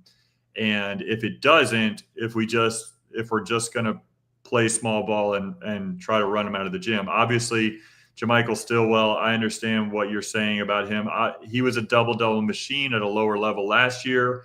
Can he step up as this early season goes on and prove that he can do it at this level? I believe he can, because he's a savvy guy. He's a good positional rebounder. He's somebody who really gets after it on the defensive end and against the glass. So I think that he is going to step up and show us more. I think he's still finding his place on the offensive end, which has been a little bit of a struggle for us, but we all are. I think we're going to fall back into a little bit of one-on-one until we can gain some chemistry. But we need to gain that chemistry quickly. We need to figure out who the scorers are. Some other surprises quickly to me has been, I didn't think Devin Cambridge would get as much playing time as he has in these first two exhibition games. I didn't think he was going to be one of the players that would be a key rotational player. I don't know if it winds up being that, because I don't know if we know exactly what this rotation is going to be when we start counting the score for real. But Devin Cambridge wasn't one that I had in my bingo card as starting the first game at Duke and playing 24, 25 minutes in the second game. He's a 6-year senior, so I'm not sure that's not Johnny giving him a little bit of maybe because of that, right? He is good defensively. He's kind of like that Debo Coleman type player. I just haven't seen anything. Even though he did make 2 threes against LSU, I think he was 0 for 2 from 3, 1 for 4 from the field at Duke. Like, his shot to me doesn't look like he should be shooting 3-pointers, but I think he did catch fire at home against LSU and knocked down both of his triple tries. I think both of them were in the first half. And I was a little surprised to see him drop. And it's because I don't want to knock on him too bad, but it's just his shot to me doesn't look like a 3-point shooter's shot. Like, it's a very awkward form. And there's been plenty of good 3-point shooters that have it, but it just doesn't look like he's comfortable shooting from out there. So I don't know how much offense we're going to get from him. One last thing I did see about George Beal Jr., I said before the season started, or I said weeks ago when I gave this team preview, that if he's going to play minutes, it's because if he's coming in the game, he's coming in the game to shoot the ball. And 100%. And he came into that LSU game when we were a little bit shaky it was probably about 4 minutes into the game, maybe 5 minutes into the game. And just right off rip from the left wing, just knocked down a 3. And then like 45 seconds later, he knocks down his second 3 in a row. And he gave us a spark. And that was when him and Riley Kugel started going off. And he wound up with 18 points in that LSU game, 4 for 8 from the 3-point line. Overall as a team, we were 10 from 29 from deep. But if you look at individually, 3 for 7 for Riley Kugel, 4 for 8 for George Beal. Devin Cambridge knocked down 2 for 2. And Chris Johnson was 1 for 3. He had a big 3 at the end of the first half. So you saw some good things from certain players. And, maybe that's what's all this exhibition season is about. But man, I don't know what I think, Ben, to add to what you're saying, right? Like, Johnny definitely put an emphasis on shooters this go round, right? And I think where you saw that's advantageous was the extra pass against zone defenses. because we had guys that were posting up right around the free throw line, around that area, somewhere around that area, and they were shooting twos, and they were successful at shooting those twos. So I think that we're set up that way well. We've got a 3-point threat. We've got the ability at times to make extra passes. And like some of the passes that were made in this LSU game, it was like, that's nothing we've seen from Johnny Dawkins teams in years past, right? Which is great. Yeah, there was like late in the second half against Duke, and we were already down by a decent amount. I think it was 2 Jordan Burks. I forget who passed it. It might have been Stillwell, actually, like backdoor cut, and it was for a dunk. And I was like, man, I haven't seen a basketball play like that at a UCF, like a sharp cut like that in a while. So you saw some little flashes. Yeah, I saw that. What worries me though is we went too heavy on the shooters, right? So that works well if you can find a soft spot in the zone, but when you're playing man, it's tough because what I saw both Duke do in the second half and what I saw LSU do is fortify the paint, right? They had guys collapsing on the paint. That's all they did. And they pushed us out. And we were taking some bad shots, especially at the end of the LSU game. We didn't make those extra passes. Guys were getting sped up versus Duke. They were sped up for a little while at LSU, and that's in that second half, the first part of the second half. And that got us out of rhythm. But at the end of the LSU game, I mean, I was there, right? There was 4 minutes left. It was a 2-point game. Like, it felt like the whole time UCF could just take this over at any particular time, but they just made stupid mistakes, stupid turnovers, or they didn't make an extra pass. They had people like Stillwell shooting from beyond the arc when it was still close, etc. So we were missing the ability to drive the paint and to get fouls. With Duke, I'm sorry, but I mean, the refs were just taking everything away from us and Duke in the second half to make sure that wasn't a tight game, in my opinion. If you look at the differential as far as foul differential and who was at the line, but that LSU game, 100%, it was 2-point game back and forth like the whole time. I think that we just made some mistakes late in the last 4 or 5 minutes of that game where we weren't making that extra pass, which is what made us successful before. Yeah, you're not lying, man. They shot 13 free throws in the first half. Duke did, and we shot 3. Yep. They shot 23 free throws in the second half, and we shot 7. That's crazy. Yeah. I don't know. I know it's an exhibition game and it doesn't matter, but holy cow, that's crazy, and Boozer started to go off too. There was a lot of Boozer is crazy, man. That guy's a player of the year candidate for sure. He's legit. And that there's a lot of pieces of that puzzle. I feel like, again, it doesn't count, and we should have an opening season outside of the Big 12 that should give us the reps we need to really figure out what the lineup should be and how the team will play without getting too drubbed if we have a really off game. But it's going to be an interesting season. I can't wait to see a couple of games. They are better than I expected them to be, and I think they have the potential to win a lot of games. You could see that they're learning how to play with each other. And I will say this, one of the things I put in the text talk, in the text that we didn't talk about, was the fact that there were several lineups that were there that just were not working. And I was like, switch the lineup. Yeah. We definitely said that a ton. You can tell he was just kind of playing with it a little bit and trying to figure it out. And so some of those weren't working. I'm with you on that. All right, let's go ahead and, because we are now 1 hour and 43 minutes in, and swiv it yet again. Yet again.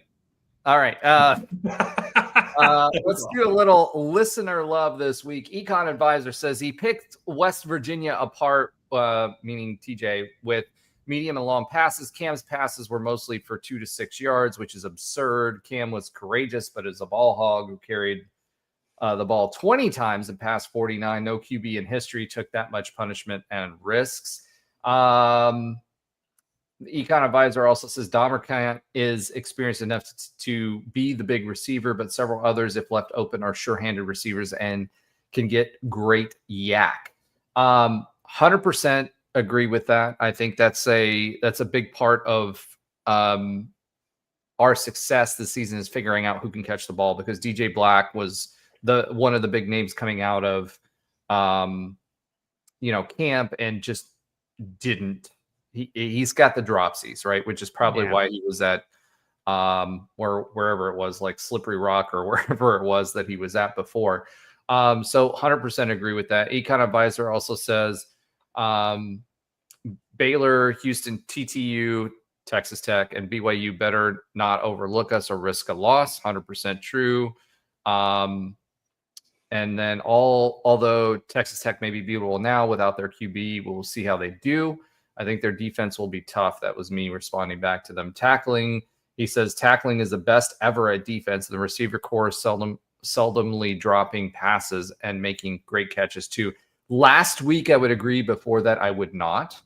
And then moving on, Madame Boutique, who we learned her name is Emily. So Emily, thank you so much for telling us. Now, she says, long response, so feel free not to read it on air, LOL. Okay, Emily, I will do you that favor of not reading it, just simply because we have 15 minutes left. But basically what she's saying is she's going back and forth about Cam versus Tay. She agrees after this week that Tay is should be the presumptive starter. And she says that, up to this point, you really couldn't tell. I'd encourage you to read it because her points are there on the comments. I also put a long comment back to her and ended it with, either way, we love and appreciate you commenting. But we, to Emily's point, she was saying, hey, we had the benefit of hindsight. We've been saying this all season. But Emily, you still have a valid point, and I'm so appreciative that you continue to interact with us since the beginning. FTK 729 says this is actually how PFF is graded, and he goes through it. He's 100% correct. And we had several new folks join us and join the family. But again, I say this every week, you have your privacy settings set so that I cannot see who you are. So welcome to those of you that have joined us as subscribers. Please keep that coming. We want to cut Alan's hair. As a reminder, at 1,000 subscribers, we are going to cut Alan's hair live. So I will travel down to Fort Lauderdale if I need to, go to a hair place, and I will snip at least one lock of his hair. So make sure you're telling your friends and liking, subscribing. We appreciate you interacting with us. The comments are great. I know we're kind of short this week. Normally we do it a little bit longer, but we have about 13 minutes left. I want to give Josh a chance to talk about all the great things that are happening. And Ben has a little bit to say as well before we wrap up the show. So without further ado, thank you so much. We appreciate you. We appreciate you commenting, subscribing, and sharing with your friends. We do this for no cash. We do this because negative cash. Negative cash, right? If I paid myself what I get paid, we would there'd be a lot of negative cash. But we really love doing this, and we do it for you. So please continue to participate. Tell your friends. Go. I'm getting ready to end the show. All right, we're not here doing the wrap. Josh's sometimes funny fact of the week. Josh, we have literally 12 minutes. And I know. This is easy. You should all know this. In 2014 on New Year's Day, UCF played Baylor and did not trail in the entire game. Who recovered the onside kick that effectively secured the victory when after Baylor drove 79 yards and scored? This was 11 years ago, dude.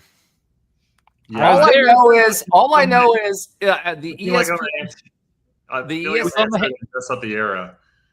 Who's on the hands team? Yeah, exactly. Josh Robinson. I think I messed up the era. No, Josh, no. Yes, messed up the error. And this is anyone who wants to in the comments who's live, MD Knight, anyone else, feel free. Roger? Oh, I don't remember who on the hands team recovered it. We had God for what I think. Speedy? Was it Speedy? I'm sorry. I was thinking. Run that No, name. I was thinking Rennell Hall or Godfrey was who I was thinking.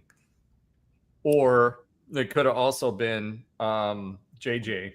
I'm changing mine to Rennell Hall. Okay. We got changing mind to Rennell Hall. That's Speedy. We should all know who that is. If you're young and that's Speedy. Final answer for I'm going to go JJ Wharton just to be something different, so I'm not copying what Ben says. Like always. One of you are right. It's probably Ben because Speedy had a heck of a game that game. He did have a heck of a game, and so did actually. Why can't I get Josh's name out of my head? His downfield blocks were like a thing of beauty. I just the wide receiver. I just can't pull it out. JJ Wharton actually got that ball that basically secured it. I can't believe you pulled that out of your head. Nailed it. That's phenomenal. That's phenomenal. So I have so much more, but I won't even get to that. But I thought that was hopefully Speedy Hall. Listen, that was no rock, no block, and Speedy Hall, 4-star wide receiver who came to UCF, incredibly talented wide receiver. Josh Reeves, Josh Reese was the best downfield blocker I think in UCF. Josh Reese was good, honestly. But in that game, Rennell Hall. And like everybody, like George O'Leary taught that fundamentally, and that's something that we're terrible at right now. You can see that on our bubble screens. But Rennell Hall, one of the guys that could have been a prima donna and really asked for a lot of money in this era, and just was the guy who did all the dirty work and was just an extremely, extremely humble and very good receiver, whether he was catching the ball or whether he was blocking, and he got a shot at the NFL because of it. So, all right, let's go ahead and swiv it yet again. Because there's some exciting news about UCF women's soccer. To a quick update on UCF sports that Alan and Andrew do not watch and probably trade too. We're not sure about Ben yet, so go ahead. Oh, Ben watches a lot of other sports with his kids, so we got that going. UCF women's soccer has now not lost a game in 8 games because they won 2 games this week, including one literally today. We're not at midnight yet. The Knights beat number 10 Baylor last Thursday, and which is huge. Which was huge. And we also beat BYU literally today.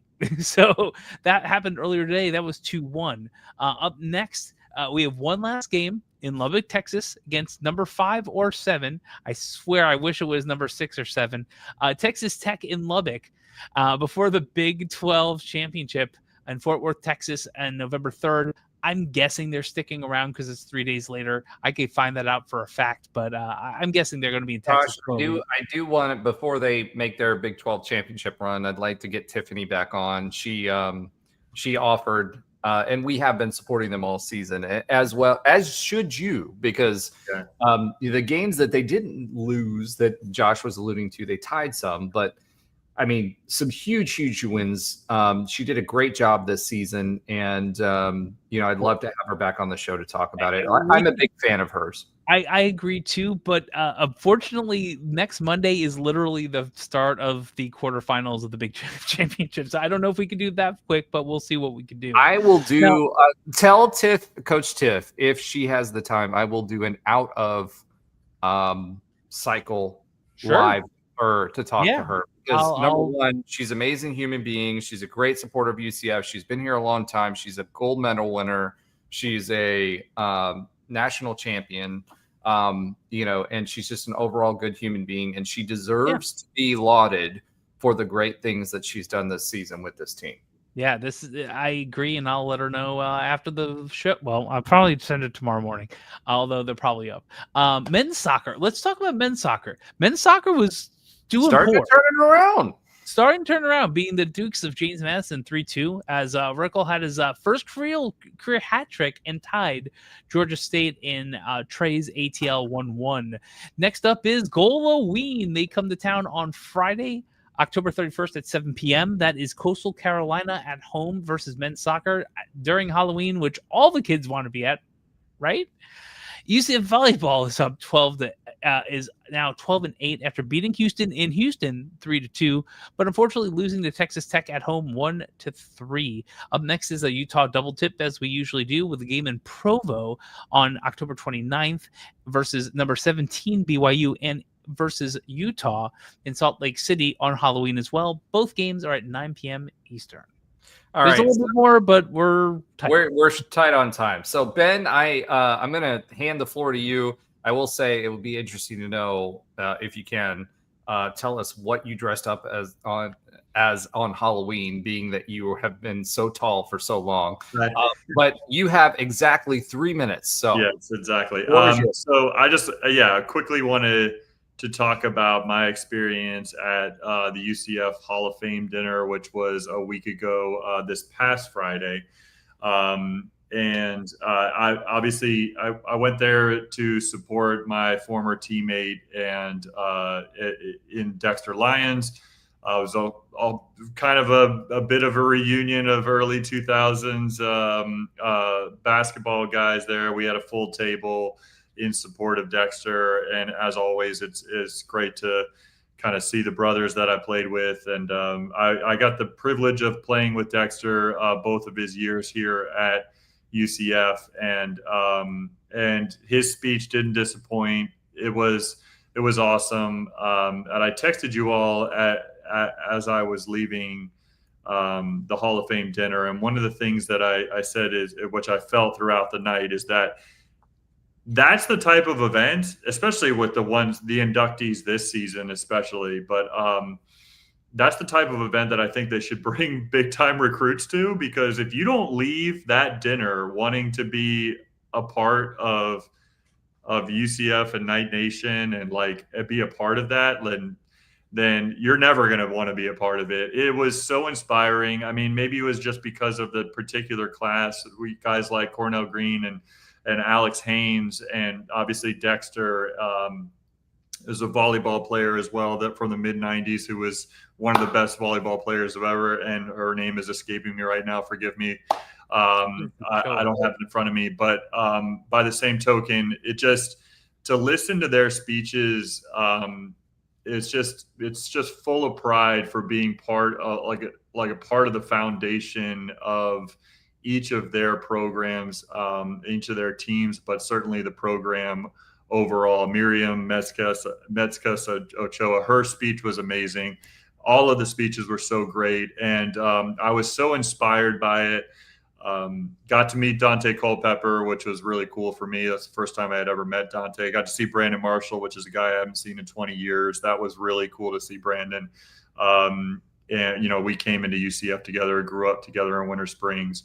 But just overall, the night was just fantastic. And the last thing I'll say about it is I was inspired by the speeches. And when you grow up being an athlete, you always dream about maybe being on a stage like that and accepting a Hall of Fame. But what surprised me about it is that I actually even more so wanted to be the type of person that got called out by those Hall of Fame inductees and asked to stand up, whether they were a teammate or whether they were a teacher or a coach or whatever it may be. And so don't ever underestimate the interactions and relationships that you have in your life and the impact that you can have on people, because you just might get a thank you like that. And that was super, super inspiring. So, wow. I don't know how many cans of carrots you got off the top shelf for some of those athletes, but clearly you made a difference. But to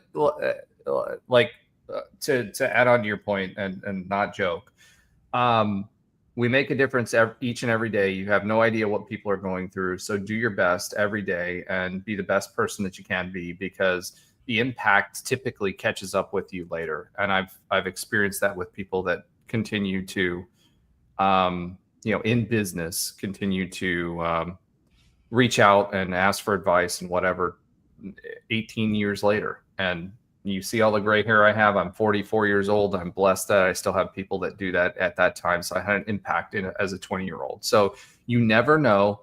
Do your best, be a good person. And, just real quickly, thank you for everyone for following along, watching, contributing MD Night this week. There were several others, but there were a lot of curse words that I couldn't include. So Des Biloxi, Lily T, who's a former player who's contributed in comments both during this live stream and on the shows. Continue to comment because we obviously appreciate it and keep you in on the show. Go Knights and Charge on. And I know for a fact that Roger will not let me talk more than 15 more seconds. So what I'm going to do is figure out if I can get right to the